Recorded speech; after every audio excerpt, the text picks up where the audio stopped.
Mas aí você fala, Bianca, então pelo que você está me falando, complicado, né? Não ter a comunicação. É uma coisa que vai acontecer, de qualquer jeito. É uma coisa que o pessoal sempre me pergunta, né? Medo dos dentistas é haver uma comunicação bucosinusal. Ela acontece com facilidade? E a resposta, gente, infelizmente, é sim. Sim, quase sempre, quando você vai fazer extrações nessa região, acontece uma comunicação. Acontece. Inclusive, se você for olhar os livros de base, Hupper, por exemplo, né? Ou Peterson, eles falam que em 90% dos casos em que você vai fazer extrações de pré-molares, molares, perto da região do seio, que as raízes têm um íntimo contato, né, com o assoalho do seio maxilar, você tem uma comunicação. Acontece que essa comunicação ela é pequena. Segundo Hupper, pequenas fraturas na membrana são comuns em exodontias desses dentes. Muitas vezes essas comunicações é pequena e o próprio coágulo sanguíneo evita a comunicação. Somente as comunicações maiores é que possuem a chance de epitelização. Então, gente, o segredo da coisa é tentar fazer dessas extrações o menos traumática possível. Quanto menos força você precisar usar, quanto menos tensão você precisar fazer naquela região óssea que já é mais frágil, menor a chance de você ter uma comunicação que vá dar problema, porque a comunicação vai acontecer. Então, assim, comunicação vai acontecer, gente, aceita. Aceita, porque vai acontecer. Não tenha medo de uma coisa que vai acontecer, tá certo? Não tem aquela coisa, eu tenho medo de dar comunicação, vai dar, ok? Segundo o Peterson, quase todas as extrações nessa região dão comunicação. Você tem microfraturas, inclusive, dessa membrana. Só que o próprio coágulo, ele tampa aquela região, ele veda aquela região, tá certo? Então a gente tem que fazer de tudo, duas coisas. Primeiro, que a sua cirurgia seja uma cirurgia menos traumática possível, porque quanto menos trauma você colocar sobre a região, né, maiores as chances da cicatrização ocorrer de forma tranquila. Segundo, a sua sutura tem que ser ideal, ela tem que realmente manter o coágulo no local. Porque imagina numa região que tem essa chance, você ter uma dissolução do coágulo, um início de alveolite, não é legal. Pode evoluir para você tem que fazer uma curetagem ali no local para poder estimular o sangramento, né? Ou tem que fazer tamponamento por bastante tempo até cicatrizar aquele local. Aumenta a chance de você ter uma comunicação. Então, duas coisas têm que acontecer. Sua cirurgia tem que ser menos traumática e a sua sutura tem que ser adequada. Ela tem que ser oclusiva, bem fechadinha, mantendo o coágulo ali na posição. Então, as exodontias que têm maior risco de acontecer são a dos pré-molares e molares, tá? Qual tem maior risco de dar problema, Bianca? Depende do tamanho da pneumatização do seio, do posicionamento desse dente. Eu já vi casos acontecer quando a pessoa vai fazer a extração do terceiro molar, do dente do siso, e fratura o tuber. Junto com o tuber, a pessoa tira a parede distal, uma parte da parede distal ali, ou do assoalho, né, do seio maxilar. Tira essa parte aqui, deixa eu fazer um desenho. Vocês estão vendo aqui o tuber, né? Eita, Bianca. Desculpa, gente, aqui com o mouse... A gente tem o tuber aqui, certo? Imagina que com o tuber você vai fazer uma força aqui para tirar esse dente, né? Você vai fazer, normalmente você faz uma força para trás, tá certo? E aí você fratura toda essa região aqui, ó. O tuber, toda essa região aqui, formando uma comunicação nesse local. Tá? Isso já viu acontecer. E é uma comunicação bem chata de tratar. Normalmente você faz o fechamento dessa comunicação posteriormente, usando a bola de Bichat. Se o paciente não tem bola de Bichat, Bianca, se ele fez bichectomia, então aí você tem que usar o que temos, né? Você usa a mucosa do vestíbulo, né, do fundo de saco de vestíbulo. O problema é que se você tiver um paciente ali, se for um paciente totalmente edêntulo, ele vai diminuir esse vestíbulo, então para ter acomodação da prótese vai ser mais difícil. Ou você pode usar um retalho girado do palato, mas você vai acabar causando outra lesão ali na região do palato. Ou você pode usar também PRP, porém vai precisar usar uma parte de tecido girado justamente para poder manter aquele PRP ali no lugar, né?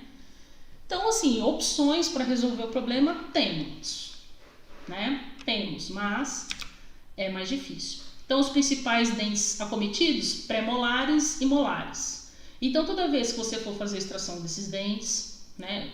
Eu sempre falo que qualquer extração, o ideal é vocês terem uma radiografia, pelos motivos que eu já falei antes. Mas esses específicos, é interessante você ter, até para você planejar a sua cirurgia. Segundo a literatura, os 4 dentes maxilares posteriores são os principais responsáveis por esta patologia. No entanto, o dente mais frequentemente associado a esta patologia varia de acordo com a amostra estudada. Isso quer dizer o seguinte, os 4 estão envolvidos. Agora, qual deles que apresenta a maior chance, aí depende de cada estudo, né? Existem vários estudos mostrando coisas diferentes. Assim, comunicações por fratura mesmo, eu vejo algumas mais, com um número maior, quando a pessoa vai fazer extração de terceiros molares. Mas invaginação de raiz no seio, normalmente pré-molares. Pré-molares, raiz palatina do molar, que são raízes que o pessoal tem um pouco mais de dificuldade para remover. Ah, Bianca, mas aí como é que eu faço nessa situação? Eu fiz uma aula falando só como remover raízes residuais. Se eu tiver que falar tudo que eu falei em 1 hora lá atrás, a gente não vai para frente, né? Mas existem aulas dentro da comunidade que falam sobre isso. Se você quiser saber mais sobre a comunidade, depois você pode clicar aqui embaixo para você poder ver quais são os pacotes que a gente tem, tá? Pode ocorrer uma invaginação da raiz, né, para o seio, rompimento da membrana por estar aderida ao ápice das raízes. Fratura do assoalho ao exercer força muito elevada na região. Então, isso são as coisas que podem acontecer nesse local. Primeiro passo para você fazer uma cirurgia dessa com tranquilidade é você avaliar a radiografia. Nesse caso aqui, ó, a gente vê que o assoalho do seio ele está bem longe das raízes. Existe risco? Existe, mas é muito pequeno. Olha o tamanho deste tuber, gigante, né? Na verdade, aqui já foi extraído já foi extraído o terceiro molar. Mas você vê, ó, a região de osso para dar apoio, se você precisar extrair esses dentes, por exemplo, é grande, né? É grande. Então, aqui a chance disso acontecer é muito pequena. Agora, aqui a coisa já é um pouco diferente, né? Você vê que até canino, ó, o pessoal fala, canino não está envolvido, né? Não é envolvido nessa região. Mas olha aqui, ó, a raiz do canino, né? Canino também pode, tá? Por isso que é interessante tirar a radiografia. Você vê que existem várias raízes dentro do seio, né? Essas raízes aqui são um pouquinho rombas, o paciente provavelmente deve ter feito algum tratamento ortodôntico, com arredondamento de ápices, mas você vê que o paciente ainda tem o terceiro molar lá viajando, né? O terceiro molar tá quase no osso zigomático. Resolveu que não quer ir ali, não quer, né? Então, olha a situação desse dente, desse paciente. Se ele precisa extrair, por exemplo, um pré-molar aqui, a conduta tem que ser um pouco mais cuidadosa do que nesse caso. O risco, nesse caso, é muito maior do que nesse caso. Você olha uma radiografia dessa, o que você tem que fazer? Qual que é a primeira coisa que você tem que fazer? Se o paciente precisa fazer a extração, você tem que falar assim, olha, meu querido paciente, você precisa fazer essa extração porque o dente está infeccionado, você pode ter uma sinusite maxilar se você não fizer a extração desse dente, a gente precisa fazer porque o dente está condenado, ok? Ok. Porém, existe um risco, tá? Porque você tem uma região aqui que tem uma cavidade, essa cavidade é natural, todo mundo tem, mas o seu dente está muito próximo dessa região. Então, existe um risco de você ter uma comunicação. Explica para o paciente o que é uma comunicação, tudo certinho. E faz um TCLE. O que é um TCLE? Um termo de consentimento livre esclarecido. Eu sou a favor de ser honesto com o paciente, tá? Sempre. Eu acho que honestidade é uma coisa que não só vai fazer com que o paciente tenha mais confiança em você, porque você sempre será honesto com ele, como também faz com que você tenha uma tranquilidade para trabalhar. Você não está escondendo nada de ninguém. Eu já vi casos de pessoas aí do marketing que falam que a gente não tem que falar as coisas para o paciente, que senão pode assustar. Eu não concordo com isso. Eu acho que tudo que bem explicado, de forma séria, de forma que o paciente entenda o que você está querendo dizer, quais são os riscos, ele vai acreditar, ele vai confiar em você. Porque é o que acontece comigo. Eu não escondo nada do paciente, nada. E eu pego e faço o TCLE. Todos os meus pacientes têm termo de consentimento livre esclarecido, sabendo quais são os riscos do procedimento, sabendo por que elegemos aquele procedimento para ser feito. Porque é assim que tem que ser, gente. Eu acho que quando a gente é honesto, Deus sempre abençoa. Você acaba sendo abençoado no que você faz, em qualquer coisa. Então isso aqui ajuda muito, muito. Porque você não pode querer ser dono das intercorrências. Problemas acontecem em todas as profissões. Se fosse assim, ninguém morria. Você ia fazer uma cirurgia do coração, todo mundo voltava são. A gente ia ser eterno. Mas até dentro da medicina, existem casos que o paciente fala assim, olha, existe o risco de você morrer? Existe. Só que se você não fizer a cirurgia, a certeza é que você vai morrer. Se você fizer a cirurgia, pode ser que você sobreviva. Não é assim que o médico fala com a pessoa? Por que o dentista tem que ficar escondendo? Tem que ser sincero. TCLE tem respaldo jurídico uma vez que você explique nas palavras do paciente o que você vai fazer, Daniel.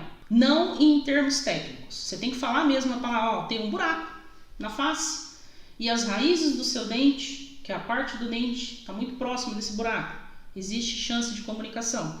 Caso ocorra, você terá todo o respaldo da clínica, faremos todo o acompanhamento até a pronta recuperação. Porém, aí você pode colocar, por exemplo, medicações, outros profissionais que tenham que ser consultados serão por conta do paciente, ou então vocês podem combinar. Isso é uma coisa que vocês combinam. Mas sim, é muito melhor você ter um respaldo do TCLE do que você não ter respaldo nenhum.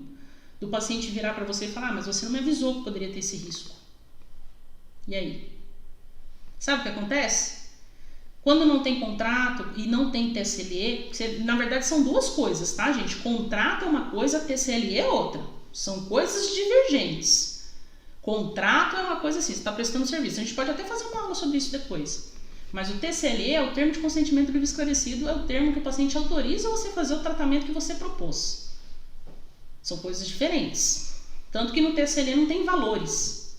Só tem tratamento, tempo de tratamento, né? Riscos do tratamento, tá? São coisas diferentes, né? Mas é importante fazer sim, para o paciente ter ideia, para o paciente ter noção e também ser responsável, parcialmente responsável pelo tratamento, para ele entender, né? Quem sabe assim também ele cuida dos outros dentes e evita outros problemas parecidos com esse.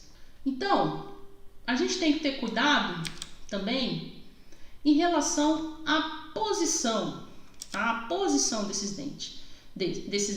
Se o dente tiver um íntimo contato com o assoalho ou até mesmo a penetração da raiz no seio, evite movimentos de intrusão. O que acontece? Então você viu a sua radiografia, viu que o paciente tem a chance de você ter uma comunicação, você vai ter que fazer a extração. Qual é o movimento que você deve evitar ao máximo? Bianca, não posso fazer? Não é que você não pode fazer de maneira nenhuma, mas você deve evitar fazer ele, se possível.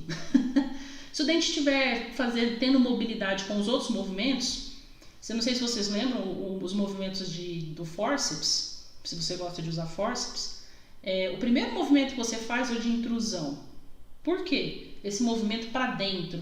Justamente para você conseguir... Eu vi uma pergunta aqui. Normalmente uma sinusite pode ocorrer logo após ou a qualquer momento? A qualquer momento, Fábio. Sinusite pode ter uma questão aí respiratória, né? Não é nem questão do dentista, né? Às vezes você tem um problema de rinite, já tem um problema alérgico, e aí ela pode acontecer por outros motivos. Mas eu já vi acontecer sinusites maxilares por infecções dentárias, inclusive formando cistos de retenção, catarro, digamos assim, para ficar mais fácil para você entender, em região de seio maxilar. E a gente consegue ver essa secreção na radiografia, inclusive. Então, assim, é uma coisa que precisa ser observada e ver se é uma questão dentária ou se é uma questão para você ver no médico de cabeça e pescoço. Evite realizar movimentos bruscos com fórceps alavanca a fim de evitar fraturas do assoalho. Então, você tem os movimentos de fórceps. O primeiro movimento é a intrusão. Depois, você vai fazer a lateralidade, em que você vai fazer o movimento vestíbulo-lingual uma vez para romper as fibras que estão aqui na vestibular e na lingual, certo? Mas as primeiras fibras que você rompe são justamente aqui a do ápice. Ó, Daniel, dica: quando fratura a raiz no ápice, usar uma lima de endo sai muito fácil. Exatamente, Daniel. Essa é uma ótima dica, tá? Por quê? Você tem pouquíssima retenção, você tem pouquíssimo ligamento periodontal ali segurando aquele ápice. Então, se você tiver uma retenção bem no meio da raiz e fazer os movimentos exodônticos como se você estivesse com alavanca, né? Ou com um fórceps, você consegue romper o resto das fibras e tirar. Se você tiver com uma lupa, eu já tirei restos radiculares com explorador, porque eu consegui pegar ali o canal, né? Fiz os movimentos exodônticos e saiu, porque tem muito pouca retenção ali. É importante você estar enxergando o que você está fazendo para poder ficar mais fácil, mas o Daniel tá certo. Então, e no movimento de alavanca? O primeiro movimento que você faz é o de cunha, em que você coloca a ponta do seu instrumental entre o dente e o osso, movimento de cunha. Se esse movimento de cunha for em direção ao longo eixo da raiz, tome cuidado. O que eu aconselho fazer? Você vai com o seu instrumental fazendo um movimento não totalmente perpendicular. Vai com o seu instrumental fazendo um movimento nesse sentido, para você conseguir formar essa folguinha. Você vai fazer esse movimento assim, ó, para conseguir formar essa folguinha e conseguir colocar seu instrumental ali na pontinha. Com isso você vai fazer um movimento de cunha e roda, e aí a raiz vai também, né, tendo o rompimento dos ligamentos periodontais, e aí você vai removendo. Não faz muito movimento de intrusão forte, porque isso pode também causar fraturas, ou até mesmo invaginação da raiz dentro do seio, tá?